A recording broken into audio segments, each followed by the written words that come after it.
Hi all, welcome to football arena. Real Madrid തങ്ങളുടെ മുഖ്യ പരിശീലകനായ സാബി അലോൺസോയെ പുറത്താക്കിയിരുന്നു. പകരം യൂത്ത് ടീമിൻ്റെ പരിശീലകനായ അൽവാരോ അർബിലോവയെ നിയമിക്കുകയും ചെയ്തു. ഇതുമായി ബന്ധപ്പെട്ടുകൊണ്ട് റയലിൻ്റെ ആരാധകർക്ക് ഒരു സംശയം ഇപ്പോഴും ബാക്കിയാണ്.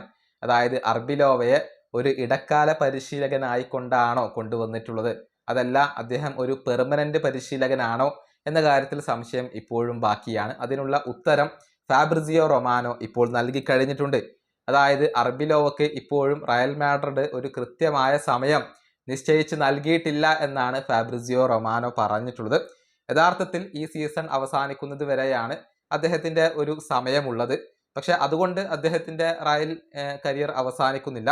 അതായത് ഈ സീസണിൽ നല്ല രൂപത്തിൽ ടീമിനെ മുന്നോട്ട് കൊണ്ടുപോകാൻ കഴിഞ്ഞാൽ, കിരീടങ്ങൾ നേടാൻ കഴിഞ്ഞാൽ, താരങ്ങളുമായി നല്ല ബന്ധം പുലർത്താൻ കഴിഞ്ഞാൽ, അതുപോലെ തന്നെ എല്ലാവരുമായും നല്ല രൂപത്തിലുള്ള ഒരു ബന്ധം പുലർത്താൻ കഴിഞ്ഞാൽ തീർച്ചയായും ഈ പരിശീലകനെ നിലനിർത്താൻ തന്നെയാണ് റയലിൻ്റെ പദ്ധതി. ഇനി അങ്ങനെ സംഭവിക്കുന്നില്ലെങ്കിൽ അടുത്ത സീസണിലേക്ക് പുതിയ പരിശീലകന് വേണ്ടി റയൽ മാഡ്രിഡ് അന്വേഷണങ്ങൾ നടത്തും എന്നാണ് ഇപ്പോൾ അറിയാൻ സാധിക്കുന്നത്. അതായത് അടുത്ത സമ്മറിൽ ഒരു പെർമനന്റ് പരിശീലകന് വേണ്ടി അവർ ശ്രമിച്ചേക്കും.